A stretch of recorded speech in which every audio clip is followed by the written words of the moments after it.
hindi under attack ang Senado noong May 13. Taliwasa ay giniit ni Nooy Senate President Alan Peter Cayetano.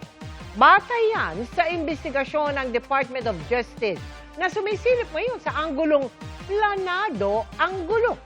Kung bakit? Sa pagtutok ni Darlene Kai.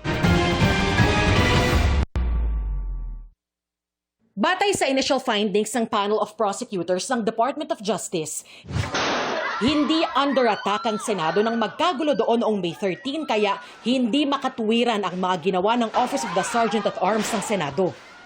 The action taken by the OSAA against the NBI on May 13, 2026 was not justified. Second, the Senate building was not under attack on the night of May 13, 2026. Ang tanong ni Justice Secretary Frederick Vida, planado ba ang mga aksyon para mapigilan ang pag-aresto kay Senator Bato de la Rosa? Nilagay siya sa protective custody. Ito ba'y kasama sa plano? Yung pagsasalita ba or yung pagsasabi ba na under attack? Yung pagsasabi ba na lockdown ng Senado? Diba? Lahat ito.